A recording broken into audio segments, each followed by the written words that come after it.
Kami tak butuh uangmu lagi. Suara ibu mertuaku menggema memenuhi ruang tamu. Semua orang langsung menoleh ke arahku. Suasana yang tadi dipenuhi tawa keluarga besar mendadak berubah menjadi sunyi.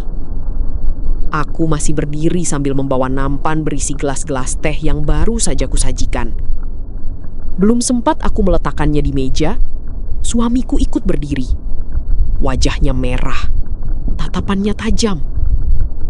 "Bu, sudah benar," katanya tanpa sedikit pun ragu. "Kami sudah nggak butuh bantuan kamu lagi." Kalimat itu seperti menghantam dadaku. Bukan karena aku belum pernah dihina, tetapi karena yang mengatakannya adalah laki-laki yang dulu berjanji akan melindungiku sampai akhir hidupnya. Aku menatap wajah Rian beberapa detik, berusaha mencari sisa-sisa laki-laki yang kunikahi 8 tahun lalu. Namun yang kulihat malam itu hanyalah seseorang yang begitu asing. Di ruang tamu itu hadir hampir semua keluarga. Adik ipar, paman, bibi, sepupu. Bahkan beberapa tetangga yang sengaja diundang untuk acara syukuran keberhasilan perusahaan. Ironis, syukuran yang seharusnya menjadi momen kebahagiaan justru berubah menjadi malam paling memalukan dalam hidupku. "Kamu dengar nggak?" bentak ibu mertuaku sekali lagi. "Mulai sekarang anak saya sudah sukses. Perusahaannya sudah besar. Mobilnya ada 3. Karyawan puluhan. Jadi jangan merasa kami masih bergantung sama uangmu." Beberapa orang mulai berbisik. Ada yang pura-pura sibuk minum. Ada yang saling bertukar pandang. Namun, tak seorang pun mencoba menghentikan ucapan ibu mertuaku. Aku masih diam. Tanganku perlahan meletakkan nampan di atas meja. Aku tidak ingin gelas-gelas itu jatuh hanya karena tanganku mulai gemetar. "Bu," kataku pelan. "Apa salah saya?" Beliau langsung tertawa sinis. "Salahmu? Kamu masih tanya salahmu? Kamu itu dari dulu selalu ikut campur urusan rumah tangga anak saya. Sedikit-sedikit ngatur keuangan. Sedikit-sedikit ngatur perusahaan. Memangnya tanpa kamu perusahaan itu nggak bisa jalan?" Aku menoleh ke arah Rian. Biasanya, kalau ibunya mulai menyudutkanku, Rian masih mau menengahi. Meski hanya dengan satu kalimat. "Sudahlah, Bu." Atau, "Jangan begitu." Tapi malam ini, dia hanya berdiri, diam. Bahkan ketika ibu mertuaku menunjuk wajahku dengan penuh amarah. "Kamu pikir anak saya sukses karena kamu? Jangan besar kepala. Sebelum kenal kamu pun Rian sudah pintar cari uang." Aku menatap Rian. "Mas," hanya itu yang mampu keluar dari mulutku. Dia menghembuskan napas panjang, lalu berkata dengan suara datar, "Udah cukup, Nak. Aku capek. Kita terus bertengkar gara-gara uang. Aku pengen hidup tenang." Aku mengernyit. "Gara-gara uang?" "Iya. Kamu selalu merasa paling berjasa." Aku tersenyum tipis. Bukan karena bahagia, tetapi karena baru malam itu aku benar-benar sadar. Orang yang paling sering mengorbankan dirinya seringkali justru dianggap paling banyak menuntut. "Aku nggak pernah bilang begitu," jawabku pelan. "Tapi sikapmu begitu," potong Rian cepat. "Semua keputusan harus lewat kamu. Semua pengeluaran harus kamu tahu. Semua investasi harus kamu setujui. Aku ini suamimu, bukan karyawanmu." Ruangan kembali sunyi. Kalimat itu membuat beberapa orang mulai mengangguk-angguk, seolah mereka setuju. Padahal, tak seorang pun tahu alasan kenapa aku selalu memeriksa setiap rupiah yang keluar. Tak seorang pun tahu bagaimana perusahaan itu pernah hampir bangkrut. Dan tak seorang pun tahu siapa yang sebenarnya menyelamatkan semuanya. Ibu mertuaku kembali berdiri. Beliau mengambil tas tanganku yang tergeletak di sofa, lalu melemparkannya ke arahku. Tas itu jatuh tepat di dekat kakiku. "Kalau memang kamu merasa nggak dihargai, pergi. Rumah ini nggak membutuhkan perempuan seperti kamu." Aku perlahan membungkuk, mengambil tasku, mengusap debu yang menempel. Aku masih berharap Rian menghentikan ibunya. Sekali saja. Namun harapan itu kembali hancur. Karena suara suamiku justru terdengar lebih keras. Iya, kalau memang gak betah, keluar aja. Mulai hari ini, kami tak butuh uangmu lagi. Kalimat itu akhirnya benar-benar selesai. Lengkap, jelas, dan diucapkan tanpa penyesalan sedikit pun. Aku memejamkan mata beberapa detik, menarik napas panjang, lalu mengembuskannya perlahan. Saat kembali membuka mata, entah kenapa, air mataku tidak keluar. Aku justru tersenyum. Senyum yang membuat seluruh orang di ruang tamu itu saling berpandangan. Mungkin mereka mengira aku sudah putus asa. Atau mungkin mereka mengira aku sedang menahan tangis. Padahal tidak. Aku hanya merasa semuanya akhirnya selesai. Aku mengangkat tasku, lalu menatap ibu mertuaku. Kemudian menatap Rian. Baik, kataku pelan. Kalau memang kalian sudah tidak membutuhkan uangku lagi, aku berhenti beberapa detik. Seluruh ruangan ikut diam. Bahkan suara televisi di sudut ruang tamu terdengar jauh. Aku melanjutkan kalimatku dengan senyum yang masih sama. Mulai besok, jangan gunakan apapun yang kubayar. Beberapa orang langsung tertawa kecil. Salah satu pamanku bahkan berbisik. Ancaman apaan itu? Ibu mertuaku ikut tertawa. Wah, sok menakut-nakuti. Rian hanya menggeleng pelan. Aku udah bilang, Bu. Dia memang selalu merasa semua orang bergantung sama dia. Aku tidak menjawab lagi. Aku hanya mengangguk pelan. Lalu melangkah menuju pintu. Tak seorang pun mengejarku. Tak seorang pun menahanku. Dan tepat saat pintu rumah itu kututup dari luar, aku mengeluarkan satu map coklat dari dalam tasku. Map yang selama 3 minggu terakhir selalu kubawa kemanapun. Aku menatap map itu beberapa detik, lalu tersenyum tipis. Karena mereka benar. Mulai besok, mereka memang tidak akan menggunakan uangku lagi. Bukan karena mereka mampu hidup tanpa uangku, melainkan karena mulai besok mereka tidak lagi memiliki akses terhadapnya. Pintu rumah itu tertutup pelan di belakangku. Tidak ada yang mengejar, tidak ada yang memanggil namaku. 8 tahun aku tinggal di rumah itu. 8 tahun juga aku selalu menjadi orang pertama yang bangun dan orang terakhir yang tidur. Setiap sudut rumah menyimpan kenangan. Di teras itulah aku dan Rian dulu sering minum kopi sambil membicarakan mimpi-mimpi kami. Di ruang tamu itu pula, kami pernah duduk berdua, menghitung sisa uang yang bahkan tidak cukup untuk membeli beras seminggu. Saat itu, Rian menggenggam tanganku erat. Nanti, kalau usaha kita sukses, aku janji gak akan pernah bikin kamu susah. Aku percaya, bahkan terlalu percaya. Aku masuk ke dalam mobil. Kupandangi rumah itu dari balik kaca. Lampu ruang tamunya masih terang. Dari kejauhan, aku masih bisa melihat bayangan ibu mertuaku sedang tertawa bersama beberapa tamu.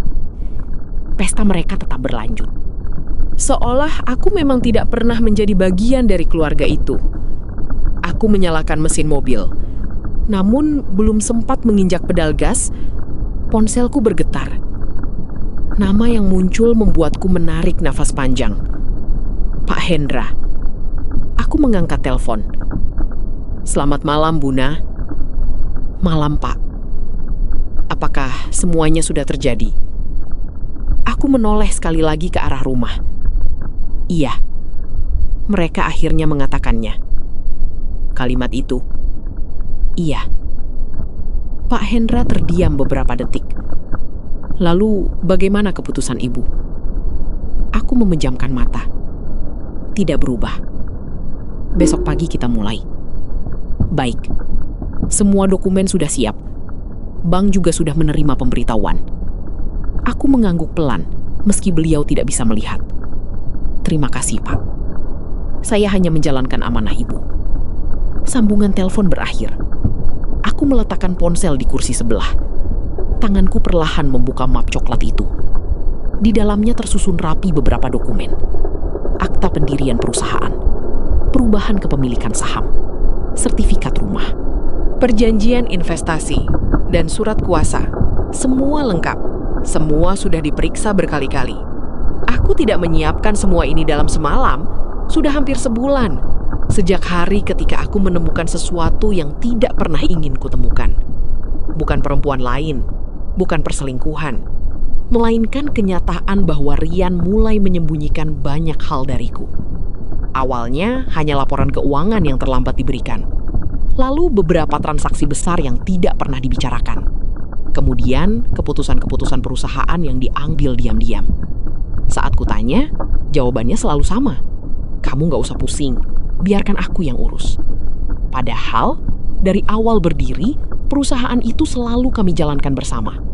Rian mengurus operasional, aku mengurus keuangan. Begitulah pembagian tugas kami. Dan pembagian itu berhasil membuat usaha kecil kami bertahan melewati masa-masa sulit. Aku masih ingat jelas tahun pertama. Kami bahkan tidak mampu menggaji pegawai. Aku membantu mengangkat barang ke gudang, mencatat pesanan, mengantar dokumen, menjawab telepon pelanggan. Semuanya kulakukan tanpa pernah mengeluh. Ketika pesanan sepi, aku menjual gelang emas pemberian almarhum ibuku, tanpa sepengetahuan siapapun, termasuk Rian. Aku masih bisa mengingat wajah pegawai toko emas waktu itu. Ibu yakin mau dijual? Aku mengangguk. Iya. Ini peninggalan orang tua, Bu. Apa tidak disimpan saja? Aku tersenyum sambil menahan air mata. Kalau tidak dijual, usaha suami saya berhenti. Hari itu aku pulang tanpa gelang, tapi membawa uang yang langsung kupakai membayar gaji 2 orang karyawan. Aku tidak pernah menceritakan hal itu kepada Rian, karena menurutku, suami tidak perlu tahu semua pengorbanan istrinya. Cukup melihat usahanya tetap berjalan. Beberapa bulan kemudian, usaha kami kembali mengalami masalah. Mesin produksi rusak. Biaya perbaikannya sangat besar. Rian hampir menyerah. Aku rasa kita tutup saja, katanya waktu itu. Aku menggeleng. Lawan dulu. Tapi uang dari mana? Aku hanya tersenyum. Keesokan harinya, mobil kecil yang setiap hari kupakai sudah tidak ada di garasi. Aku menjualnya, tanpa berpikir 2 kali. Hasil penjualannya cukup untuk membeli mesin bekas yang masih layak digunakan. Sejak saat itu, usaha kami perlahan bangkit. Pelanggan mulai bertambah, omset naik, karyawan bertambah. Sampai akhirnya, perusahaan itu tumbuh menjadi sebesar sekarang. Namun lucunya, semakin besar perusahaan itu berkembang, semakin kecil pula keberadaanku di mata suami dan ibu mertuaku. Mereka mulai menceritakan kisah sukses versi mereka sendiri. Versi yang menghapus seluruh pengorbananku. Versi yang membuat seolah-olah Rian membangun semuanya sendirian. Dan malam ini, mereka bahkan berani mengatakan, mereka tidak membutuhkan uangku lagi. Aku menutup map coklat itu perlahan, lalu menatap jam di dashboard mobil. Pukul 22:18. Aku menyalakan mobil dan mulai meninggalkan kompleks perumahan. Dalam hati, aku hanya berkata pelan, "Baik, Mas. Besok pagi, kamu akan benar-benar merasakan bagaimana rasanya hidup tanpa uangku." Malam itu, aku tidak pulang ke rumah orang tuaku. Aku justru menuju apartemen kecil yang dulu kubeli diam-diam sebagai aset investasi. Tempat itu tidak pernah diketahui Rian. Bukan karena aku ingin menyembunyikan sesuatu darinya, melainkan karena sejak awal apartemen itu memang kubeli menggunakan keuntungan dari usaha sampinganku sebagai konsultan keuangan. Aku ingin memiliki satu tempat yang benar-benar bisa kusebut milikku sendiri. Saat membuka pintu apartemen, suasananya masih sama seperti terakhir kali aku datang 3 bulan lalu. Rapi, sunyi, dan entah kenapa, malam itu kesunyian terasa jauh lebih menenangkan dibanding rumah yang selama ini kuanggap sebagai tempat pulang. Aku meletakkan tasku di atas meja, lalu duduk di sofa tanpa menyalakan televisi. Pikiranku terus kembali pada satu pertanyaan. Kapan sebenarnya Rian berubah? Apa setelah perusahaan mulai dikenal? Apa setelah rekening perusahaan mulai dipenuhi angka?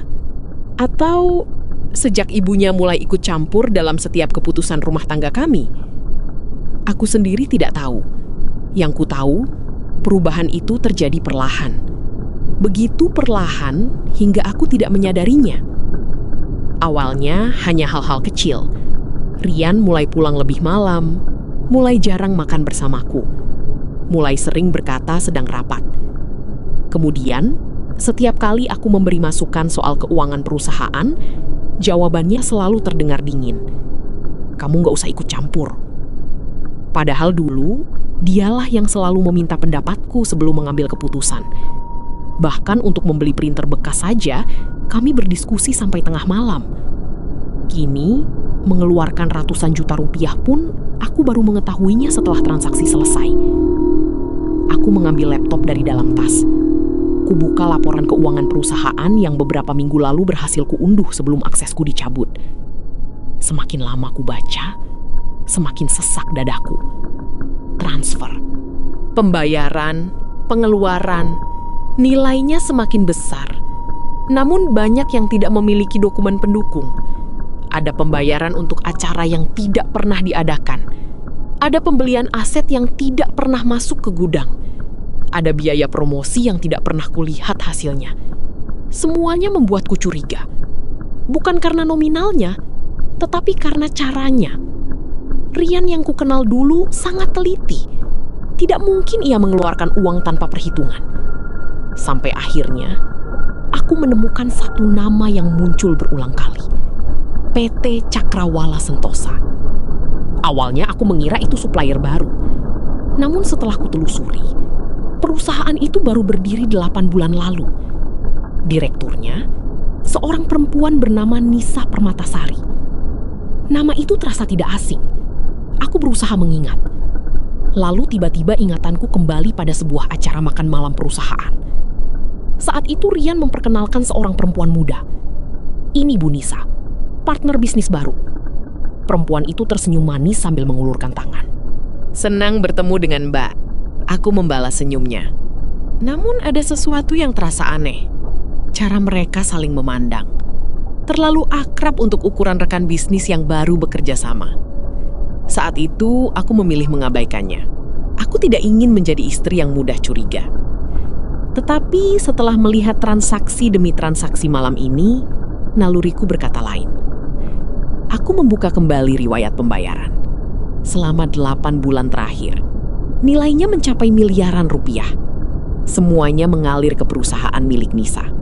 Tanpa tender, tanpa pembanding, tanpa persetujuan komisaris. Aku menghela napas panjang, lalu mengambil ponsel. Kubuka galeri foto.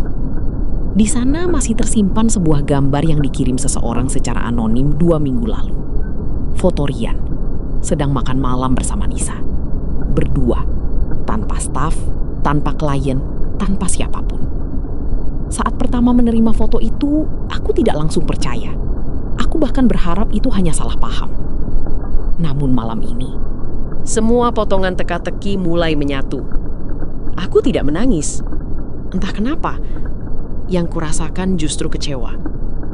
Bukan karena ada perempuan lain, melainkan karena laki-laki yang dulu selalu berkata, "Aku gak akan pernah bohong sama kamu."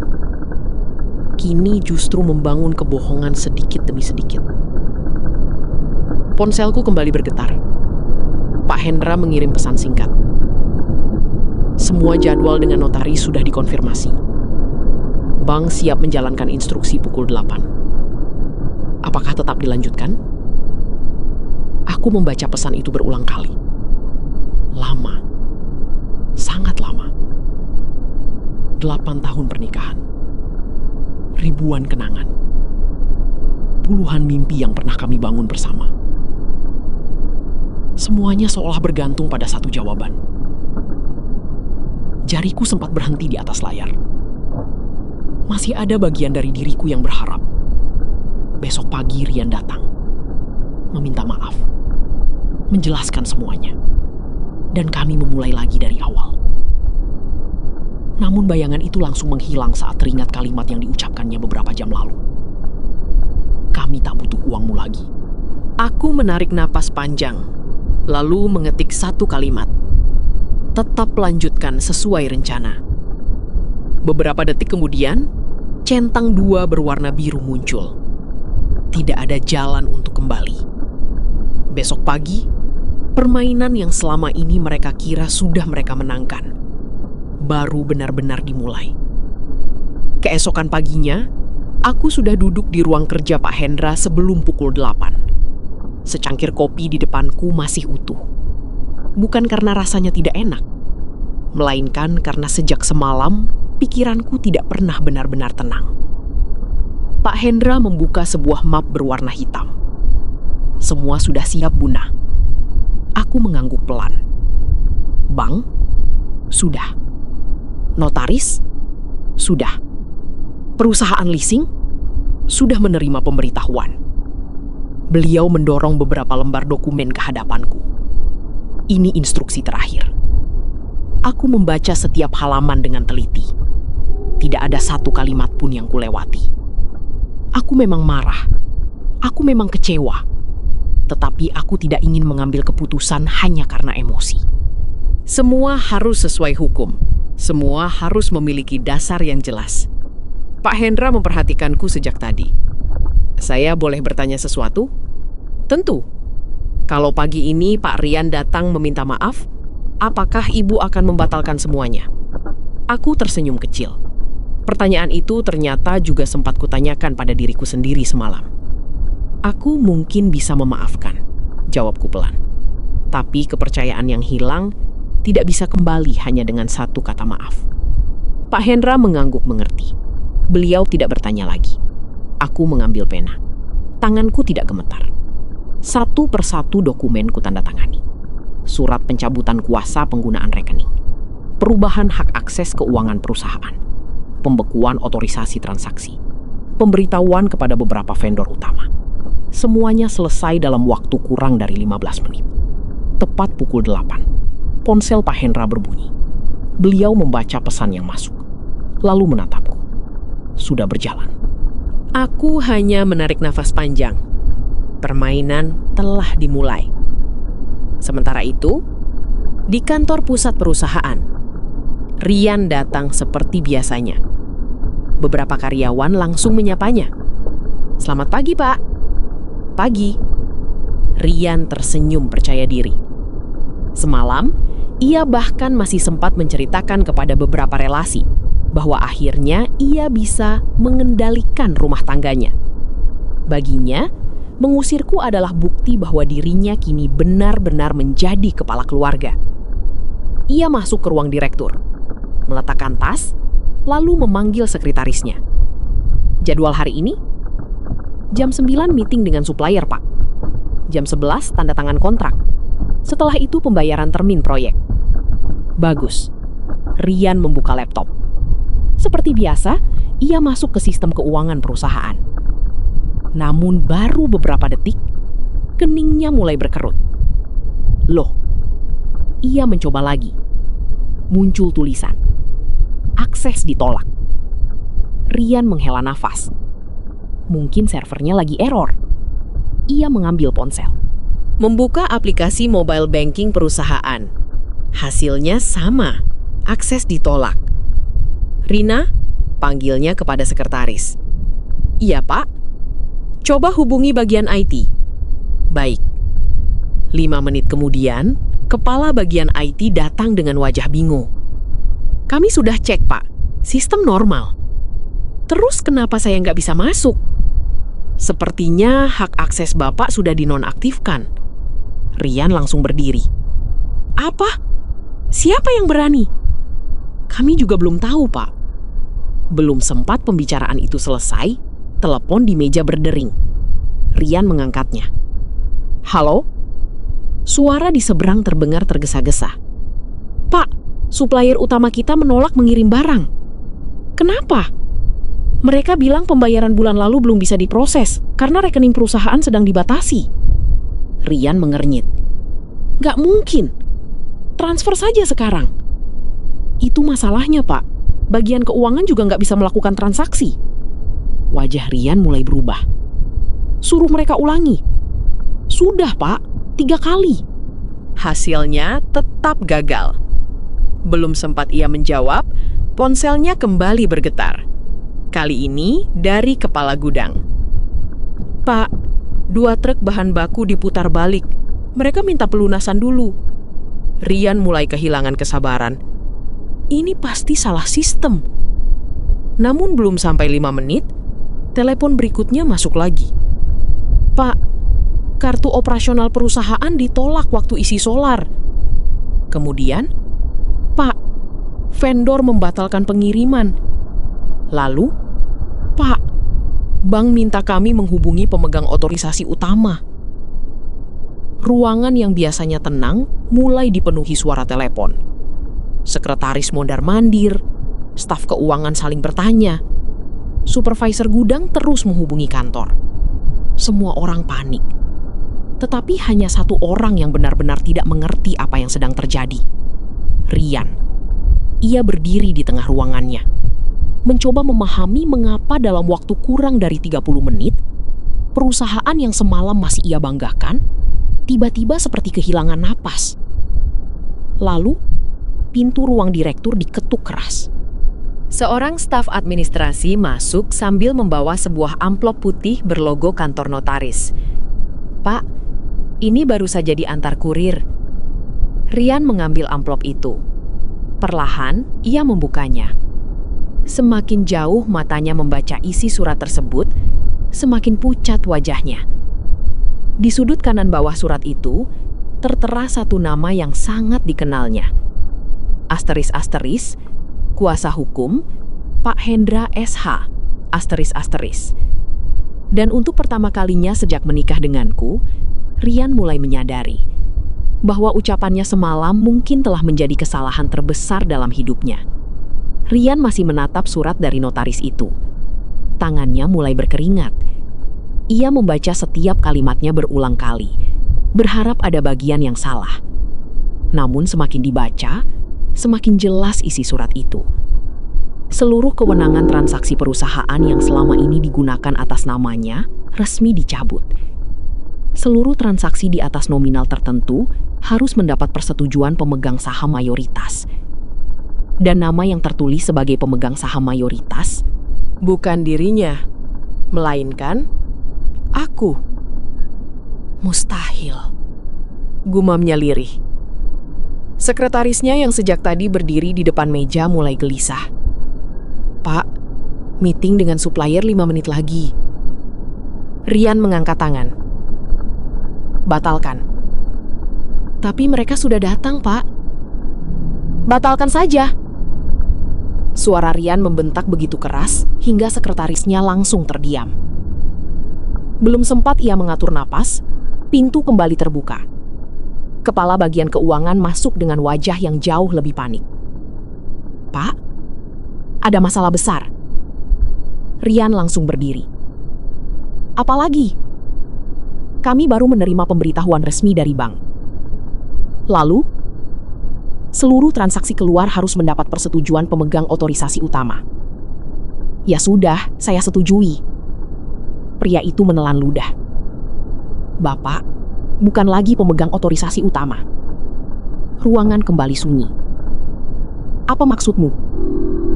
"Berdasarkan data bank, yang memiliki hak penuh atas rekening operasional adalah Ibu Naila. Namaku. Nama yang semalam mereka hina habis-habisan." Rian menggeleng keras. "Nggak mungkin. Aku direktur utama." "Benar, Pak. Tapi rekening perusahaan dibuka menggunakan jaminan modal dari Ibu. Perubahannya juga belum pernah dilakukan." Untuk beberapa saat, Rian tidak mampu berkata apa-apa. Ingatannya perlahan kembali ke 8 tahun yang lalu, saat perusahaan baru berdiri. Ketika bank meminta jaminan tambahan. Saat itu, dialah yang pulang dengan wajah putus asa. "Nggak jadi, Nak. Mereka minta agunan. Kita nggak punya apa-apa." Aku masih ingat bagaimana aku masuk ke kamar, membuka lemari, mengambil sebuah map merah. Di dalamnya ada sertifikat tanah warisan ayahku. Aku menyerahkannya kepada Rian tanpa berpikir panjang. pakai ini. Rian langsung menolak. Nggak bisa, itu warisan ayahmu. Aku tersenyum. Kalau usaha kita berhasil, warisan itu akan kembali. Dan benar, usaha itu berhasil. Tetapi setelah berhasil, tak seorang pun lagi mengingat dari mana semuanya dimulai. Di tempat lain, aku sedang duduk tenang bersama Pak Hendra. Ponselku mulai berdering tanpa henti. Nama pertama yang muncul, Rian. Aku membiarkannya berdering. Beberapa detik kemudian, telepon kedua masuk. Masih Rian. Aku tetap tidak mengangkatnya. Lalu pesan-pesan mulai berdatangan. "Nak, kamu di mana? Ini ada masalah di kantor. Tolong angkat telepon." "Nak, jangan bercanda." Aku hanya membaca semuanya. Tidak ada satupun yang kubalas. Pak Hendra menatapku. "Berat?" Aku mengangguk pelan. Lebih berat dari yang saya bayangkan.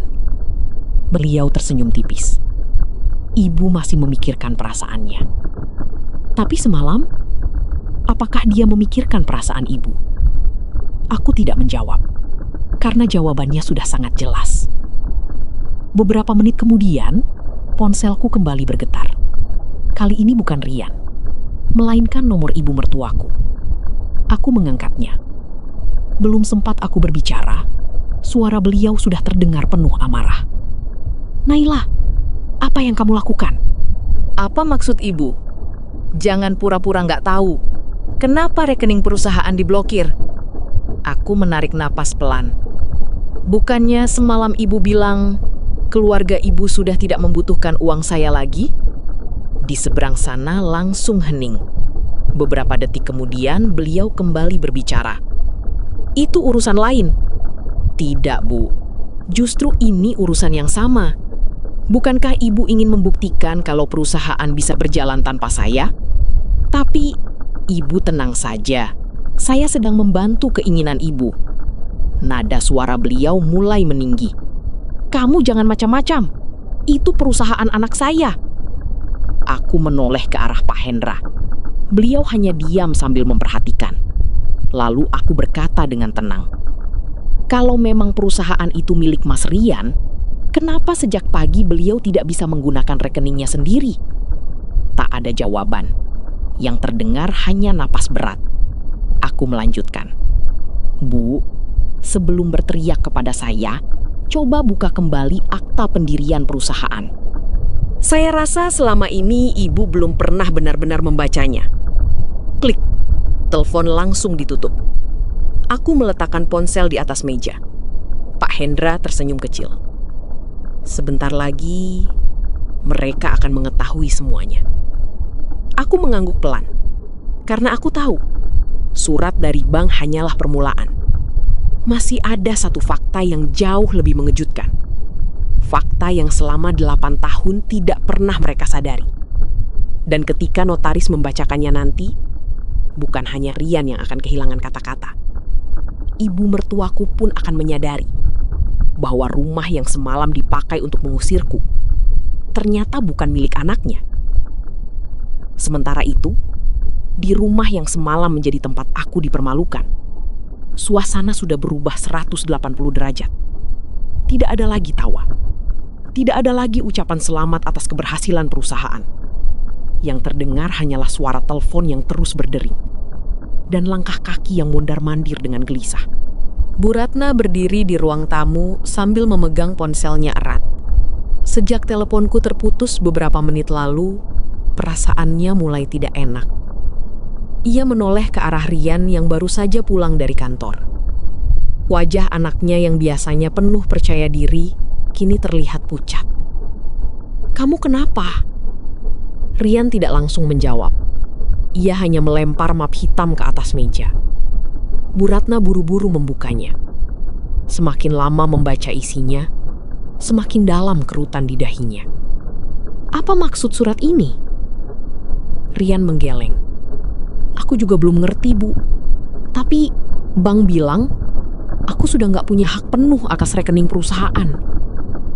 Bu Ratna langsung membanting surat itu ke meja. "Gak masuk akal. Itu perusahaan kamu.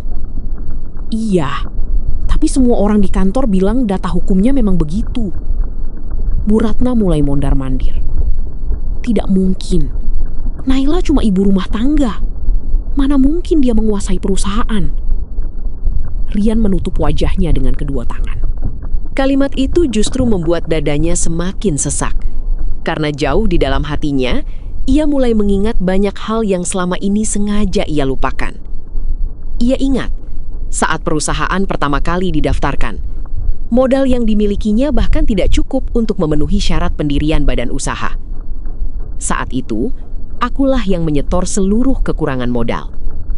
Namaku masuk sebagai pemegang saham terbesar. Bukan karena aku ingin berkuasa, melainkan karena notaris mengatakan struktur itu akan memudahkan proses perbankan. Aman kok, kataku waktu itu sambil tersenyum. Nanti kalau perusahaan sudah stabil, tinggal diubah. Namun perubahan itu tak pernah dilakukan. Bukan karena aku melarang, tetapi karena Rian sendiri tidak pernah mengurusnya. Bertahun-tahun berlalu, perusahaan berkembang. Kami sibuk mengejar proyek demi proyek. Status kepemilikan itu tetap sama. Dan kini, dokumen yang dulu dianggap sepele justru menjadi penentu segalanya. Tiba-tiba bel rumah berbunyi. Seorang kurir berdiri di depan pintu. Mohon tanda tangan penerimaan. Rian menerima sebuah amplop tebal berlogo kantor notaris. Di bagian depan tertulis jelas, asteris, pemberitahuan resmi kepada pemegang jabatan direktur operasional. Asteris. Rian langsung membukanya. Di dalamnya terdapat salinan akta perusahaan yang telah dilegalisasi. Ia membalik halaman demi halaman, lalu berhenti di bagian komposisi kepemilikan saham. Tangannya mulai gemetar. 70% atas nama Naila Prameswari. 20% atas nama investor awal. 10% atas nama Rian Saputra. Rian mengucak matanya. Ia membaca lagi. Angkanya tetap sama. Tidak, ini pasti salah. Bu Ratna merebut dokumen itu. Mana mungkin? Namun setelah membacanya sendiri, wajahnya perlahan kehilangan warna. Rian, kok namamu cuma 10%? Rian terduduk lemas di sofa. Ia baru benar-benar ingat. Dulu, saat mereka membutuhkan investor tambahan, akulah yang menolak orang luar masuk. Sebagai gantinya, aku menggunakan tabungan pribadi dan aset warisan keluargaku. Sebagai imbalannya, notaris menambah porsi sahamku. Semua dilakukan dengan persetujuan Rian. Ia bahkan menandatangani setiap lembar dokumen itu. Hanya saja, setelah perusahaan sukses, ia tidak pernah lagi membacanya. Ia terlalu yakin bahwa jabatan direktur utama berarti pemilik perusahaan. Padahal, dalam hukum perusahaan, direktur menjalankan perusahaan. Pemegang sahamlah yang memiliki perusahaan. Belum sempat mereka mencerna kenyataan itu, bel rumah kembali berbunyi. Kali ini yang datang bukan kurir, melainkan 2 orang berpakaian rapi. Seorang notaris dan seorang petugas administrasi. Selamat siang. Saya mendapat kuasa untuk menyampaikan pemberitahuan resmi. Notaris menyerahkan sebuah map biru. Mulai hari ini, setiap keputusan yang berkaitan dengan penjualan aset, pinjaman baru, pengalihan dana, maupun penggunaan jaminan perusahaan, wajib memperoleh persetujuan tertulis dari pemegang saham mayoritas. Bu Ratna langsung memotong. Pemegang saham mayoritas itu anak saya. Notaris menatapnya dengan tenang. Lalu membuka salinan akta yang sama. Maaf Bu, berdasarkan akta perubahan terakhir yang masih berlaku, pemegang saham mayoritas adalah Ibu Naila Prameswari. Ruangan mendadak sunyi. Tidak ada yang sanggup menyela. Notaris kemudian mengeluarkan satu dokumen terakhir. Saya juga diminta menyampaikan pemberitahuan mengenai aset tidak bergerak. Rian menatapnya bingung. Aset apa? Notaris membuka halaman pertama. Lokasi, luas tanah, nomor sertifikat, semua mengarah pada satu alamat. alamat rumah yang mereka tempati sekarang. Rumah yang semalam dipakai untuk mengusirku. Notaris menatap Rian, lalu berkata dengan suara datar. Perlu kami sampaikan, berdasarkan sertifikat resmi di Badan Pertanahan, rumah ini tercatat atas nama Ibu Naila Prameswari. Bu Ratna langsung mundur selangkah. Tangannya gemetar, bibirnya terbuka. Namun tidak ada satu kata pun yang mampu keluar. Karena baru saat itulah, ia menyadari satu kenyataan yang begitu telak. Semalam, ia mengusir menantunya dari rumah yang bahkan bukan milik keluarganya. Ruangan itu masih sunyi. Tidak ada lagi suara ibu mertuaku yang biasanya lantang. Tidak ada lagi wajah penuh kesombongan yang semalam begitu bangga mengusirku. Yang tersisa hanya tatapan kosong. Tatapan orang-orang yang baru sadar bahwa mereka selama ini hidup di atas sesuatu yang bukan milik mereka. Bu Ratna perlahan duduk di sofa. Tangannya masih memegang salinan sertifikat rumah. Matanya terus mengulang nama yang tertera di sana. Naila Prameswari. Naila Prameswari. Naila Prameswari. Nama itu seolah mengejek semua ucapannya semalam. Keluar dari rumah ini. Kalimat yang diucapkannya dengan penuh keyakinan. Kini justru berputar di kepalanya sendiri. Notaris menunggu beberapa detik, memastikan semua orang memahami isi dokumen tersebut. Kemudian ia kembali membuka map biru yang dibawanya. Masih ada beberapa pemberitahuan lain. Rian langsung mengangkat wajahnya. Apalagi? Gudang utama perusahaan di kawasan industri. Status kepemilikannya atas nama Ibu Naila. Rian memejamkan mata. Notaris melanjutkan. Kantor cabang atas nama Ibu Naila. Tanah kosong yang dijadikan lokasi pembangunan gudang kedua atas nama Ibu Naila. Ruko yang disewakan sebagai tambahan pemasukan perusahaan atas nama Ibu Naila. Setiap kalimat yang keluar dari mulut notaris terasa seperti palu yang menghantam kepala Rian. Ia mulai mengingat satu demi satu.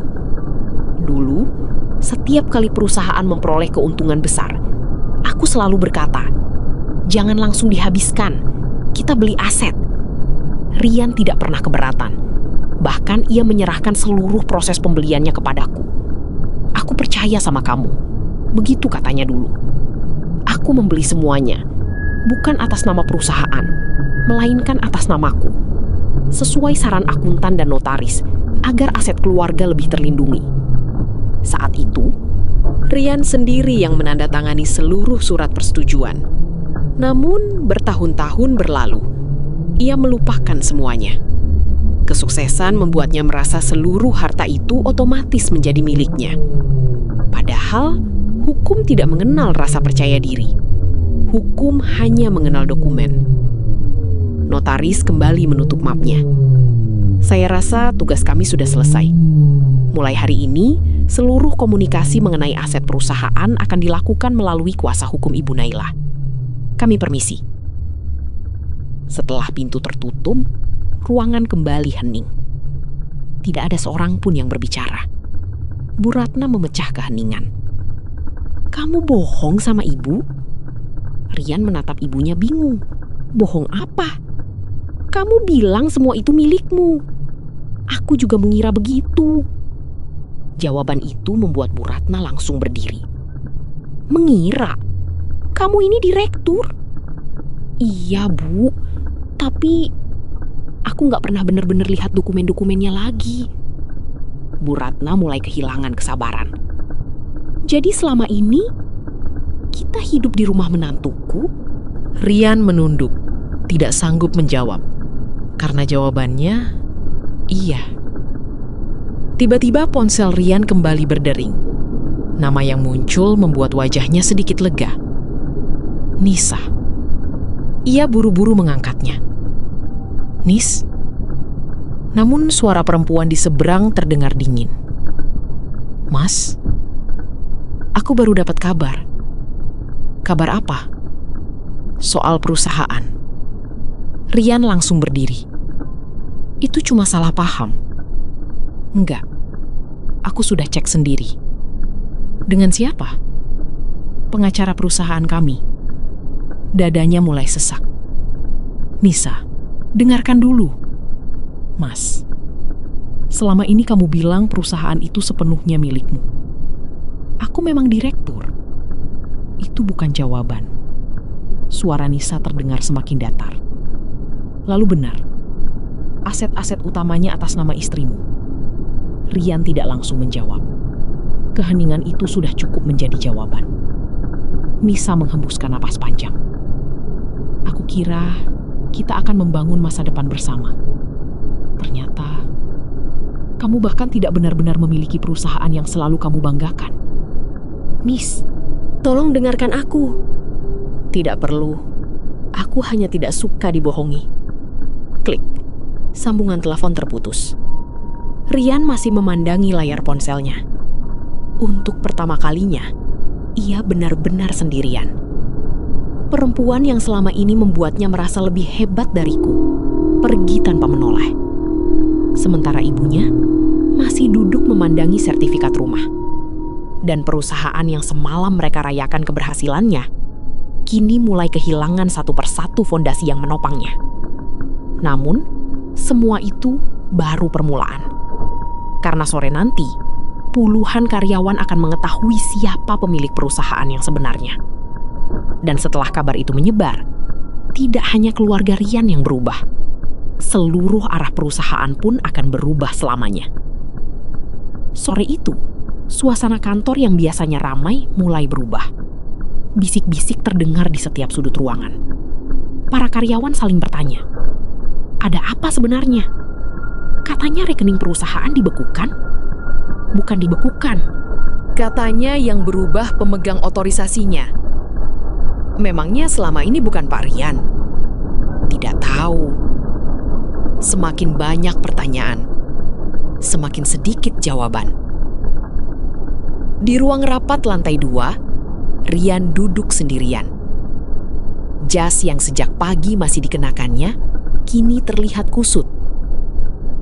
2 cangkir kopi di atas meja bahkan belum disentuh. Sejak Nisa memutuskan hubungan dengannya beberapa jam lalu, pikirannya semakin kacau. Pintu ruang rapat diketuk. Masuk. Yang datang adalah Dimas, manajer operasional yang sudah bekerja hampir 7 tahun. Pak, ada yang ingin bertemu. Siapa? Seluruh kepala divisi. Rian menarik napas panjang. Suruh masuk. Beberapa detik kemudian, 5 orang memasuki ruangan. Tidak ada senyum. Tidak ada sapaan hangat seperti biasanya. Salah satu dari mereka akhirnya berbicara. Pak, kami butuh kepastian. Kepastian apa? Supplier berhenti mengirim barang. Rekening tidak bisa dipakai. Vendor meminta pembayaran tunai. Karyawan mulai panik. Rian mencoba tetap tenang. Saya sedang menyelesaikannya. Dimas menatap Rian dengan ragu. Lalu, benarkah perusahaan ini bukan milik Bapak? Pertanyaan itu membuat seluruh ruangan kembali sunyi. Rian mengangkat wajah. Dari mana kalian dengar? Sudah mulai menyebar, Pak. Notaris datang. Bank juga menghubungi bagian keuangan. Semua orang mulai tahu. Rian mengepalkan tangan. Ia ingin membantah. Namun, ia tidak bisa. Karena semua dokumen sudah berbicara. Tidak lama kemudian, pintu kembali terbuka. Sekretaris masuk dengan tergesa-gesa.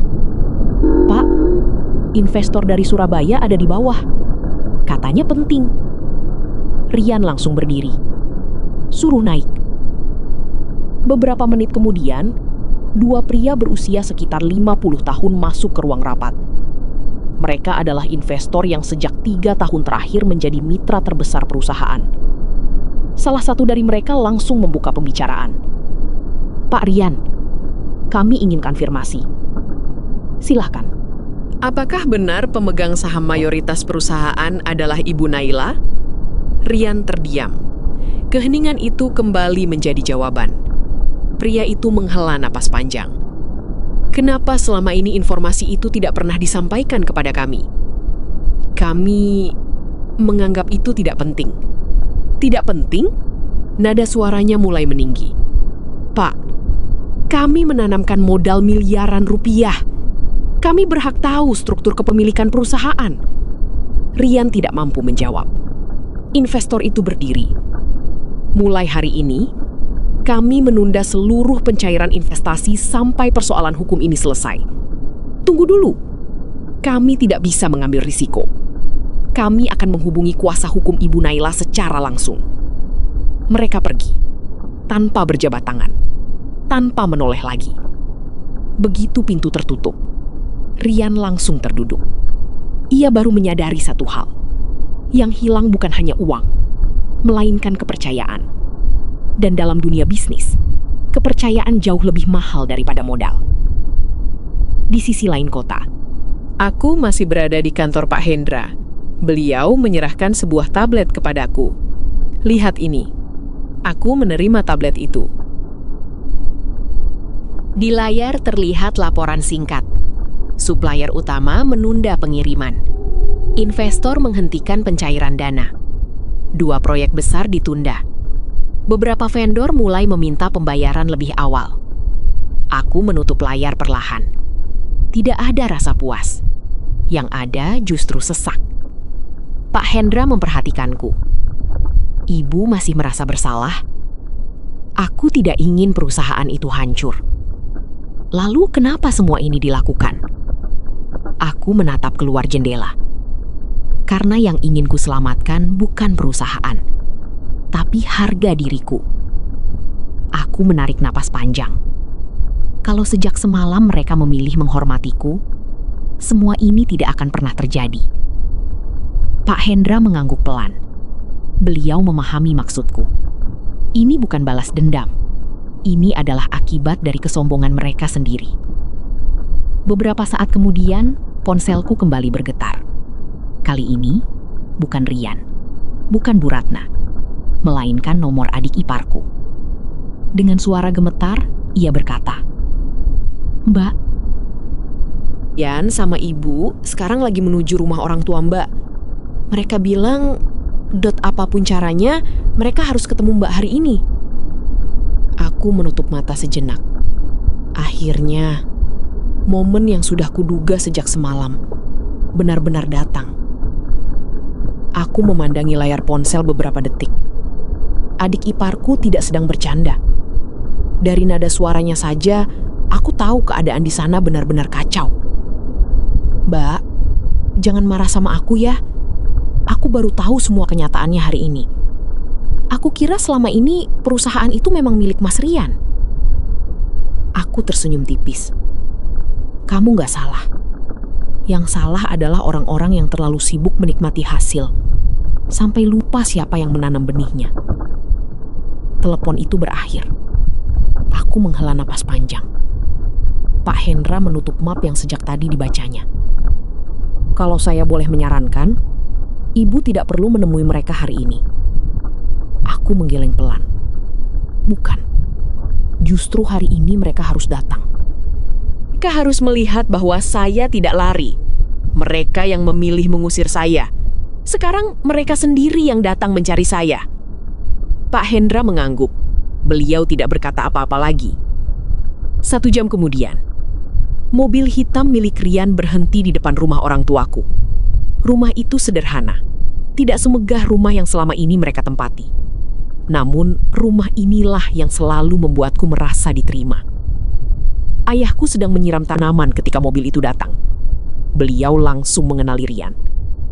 "Ada apa?" Rian turun lebih dulu. Wajahnya kusut.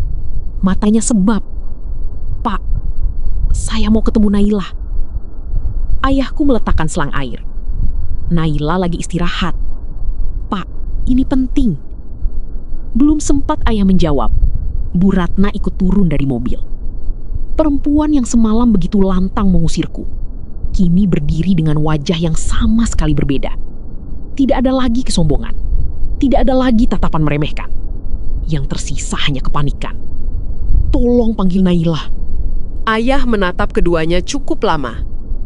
Semalam, waktu kalian mengusir anak saya, apa kalian juga datang baik-baik seperti sekarang?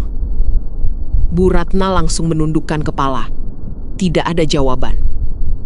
Saat itulah aku membuka pintu rumah. Aku memang sudah melihat mereka dari balik jendela. Aku melangkah keluar dengan tenang. Rian langsung menghampiriku. "Nay," aku mengangkat tangan, memberi isyarat agar ia berhenti. Di situ saja. Ia langsung menghentikan langkahnya. Untuk pertama kalinya, ia benar-benar mendengarkan ucapanku. "Naila, aku mau jelasin." "Apa yang mau dijelaskan?" "Soal semalam." Aku menatap wajahnya. "Lalu? Aku emosi. Aku gak benar-benar bermaksud mengusirmu." Aku tersenyum kecil. "Mas, kalimat itu kamu ucapkan 2 kali. Keluar saja. Kami tak butuh uangmu lagi. Itu bukan keceplosan. Itu keputusan." Rian langsung terdiam. Ia tahu aku benar. Bu Ratna perlahan mendekat. "Naila, ibu minta maaf." Aku menoleh kepadanya. Tatapan kami bertemu. "Ibu salah. Ibu terlalu emosi. Ibu nggak tahu kalau semua aset itu..."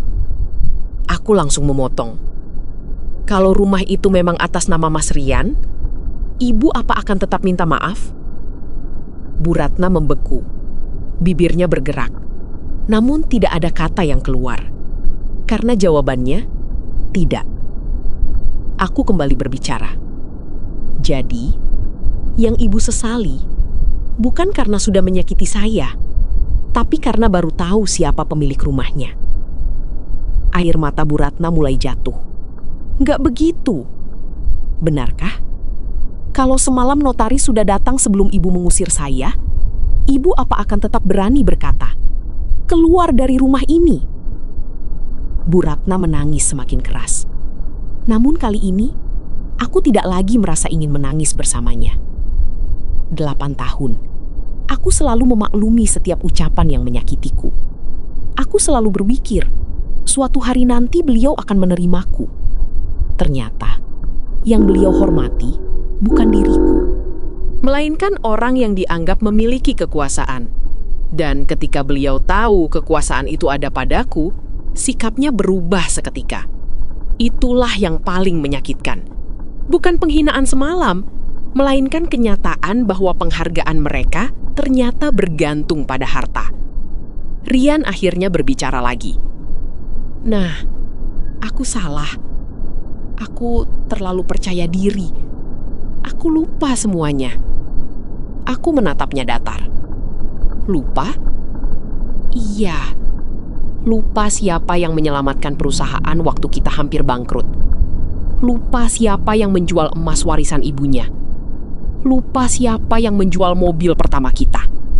Lupa siapa yang begadang menyusun laporan keuangan. Lupa siapa yang menjaminkan tanah warisan ayahnya." Setiap kalimatku membuat kepala Rian semakin tertunduk. Aku ingat sekarang. Aku menggeleng pelan. "Bukan. Kalau kamu benar-benar ingat, kamu tidak mungkin mengatakan bahwa kalian tidak membutuhkan uangku lagi." Suasana kembali sunyi. Angin sore berembus pelan. Tak seorang pun berani menyela, karena semua yang perlu dikatakan akhirnya telah terucap. Namun mereka belum tahu bahwa masih ada satu keputusan terakhir yang belum kusampaikan. Keputusan yang akan menentukan apakah pernikahan kami masih memiliki masa depan atau benar-benar berakhir untuk selamanya. Aku menatap Rian cukup lama. Laki-laki yang berdiri di hadapanku itu masih orang yang sama. Wajahnya sama, suaranya sama. Tetapi rasa hormat yang dulu membuatku mencintainya sudah tidak ada lagi. Rian mengusap wajahnya pelan. "Nah, tolong kasih aku satu kesempatan. Aku janji semuanya akan berubah." Aku tersenyum tipis. Kalimat itu terasa sangat terlambat. "Mas, kalau semua aset itu bukan atas namaku, kalau rekening perusahaan masih bisa kamu pakai, kalau investor tidak mundur, Kalau rumah itu memang milikmu, apa kamu tetap datang ke sini? Rian langsung terdiam. Matanya berkedip beberapa kali. Namun bibirnya tak mampu menjawab. Karena kami berdua tahu jawabannya tidak. Aku melanjutkan. Kamu datang bukan karena kehilangan aku. Kamu datang karena kehilangan semua yang selama ini kamu kira milikmu. Rian menggeleng cepat. Enggak, nak. Aku kehilangan kamu. Benarkah? Aku mengambil ponsel dari dalam tas. Kubuka sebuah rekaman suara. Lalu kutekan tombol putar. Suara Rian terdengar sangat jelas. Itu perusahaan aku. Tanpa Naila pun aku bisa lebih sukses. Disusul suara Bu Ratna. Perempuan itu cuma numpang hidup. Kalau dia pergi hari ini, besok kita cari menantu yang lebih pantas. Rekaman itu berhenti. Suasana mendadak sunyi. Wajah Rian langsung pucat. Ia menatapku dengan mata membelalak. Kamu merekamnya? Aku mengangguk pelan. Bukan untuk menjebak, tapi untuk mengingatkan diriku sendiri. Kenapa aku harus pergi? Bu Ratna mulai menangis. Ia mendekat beberapa langkah. Naila, ibu benar-benar menyesal. Apapun yang ibu lakukan, tolong jangan cerai. Aku memandang perempuan yang selama 8 tahun kupanggil ibu. Aku tidak membencinya, tetapi aku juga tidak bisa lagi membohongi diriku sendiri. Bu, saya sudah memaafkan ibu. Mata Bu Ratna langsung berbinar. Benarkah? Iya. Lalu, kamu mau pulang? Aku menggeleng perlahan. Saya memaafkan, tapi saya tidak akan kembali. Kalimat itu membuat harapan di wajah mereka langsung menghilang. Rian buru-buru melangkah mendekat. Nah, jangan begini. Kita bisa mulai lagi. Aku membuka tasku, mengambil sebuah map putih, lalu menyerahkannya kepadanya. Rian menerimanya dengan tangan gemetar. Saat melihat halaman pertama, napasnya langsung tercekat. Surat gugatan cerai. Tangannya bergetar hebat. Nah, tolong, jangan lakukan ini. Air matanya akhirnya jatuh. Tangisan yang mungkin sudah lama tertahan. Namun entah kenapa, tangisan itu tidak lagi mampu meluluhkan hatiku. Karena selama bertahun-tahun, aku juga pernah menangis. Sendirian, di kamar, di dapur, di kamar mandi. Setiap kali dihina, setiap kali direndahkan. Setiap kali suamiku memilih diam ketika ibunya menyakitiku. Saat itu, tak ada seorang pun yang datang menghapus air mataku. Kini, ketika mereka menangis, mereka berharap aku melupakan semuanya. Tidak. Memaafkan memang membuat hati menjadi ringan. Tetapi memaafkan tidak selalu berarti kembali. Aku menatap Rian untuk terakhir kalinya. Mas, dulu aku menikah dengan laki-laki yang selalu menggenggam tanganku saat keadaan sulit. Tapi hari ini, aku berdiri di depan laki-laki yang melepaskan tanganku saat hidupnya sudah mudah. Itulah alasan kenapa aku harus pergi. Aku menoleh kepada Bu Ratna. Bu, saya doakan ibu sehat. Saya juga doakan Mas Rian bisa membangun semuanya lagi. Tapi kali ini, bangunlah dengan usaha kalian sendiri. Bukan dengan pengorbanan orang yang tidak pernah kalian hargai. Aku membungkukkan badan pelan sebagai tanda hormat. Lalu berbalik, melangkah masuk ke rumah orang tuaku. Di belakangku, terdengar suara Rian memanggil namaku berkali-kali. Namun, aku tidak menoleh. Karena ada kalanya, menoleh ke belakang hanya akan membuat kita kembali terluka. Pintu rumah perlahan kututup. Bukan dengan amarah, bukan dengan kebencian, melainkan dengan ketenangan. Aku akhirnya mengerti. Harga diri tidak pernah bisa dibeli oleh rumah mewah. Tidak bisa dibeli oleh perusahaan besar. Tidak juga oleh rekening yang penuh.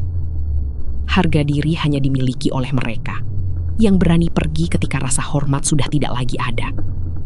Dan sejak hari itu, aku memulai hidup baru. Bukan sebagai perempuan yang ditinggalkan. Bukan sebagai istri yang gagal mempertahankan rumah tangga. Melainkan sebagai perempuan yang akhirnya memilih menghargai dirinya sendiri. Kalau kalian berada di posisiku, setelah semua penghinaan, pengkhianatan, dan penyesalan yang datang terlambat, apakah kalian masih akan memberi kesempatan kedua? Atau memilih menutup pintu itu untuk selamanya?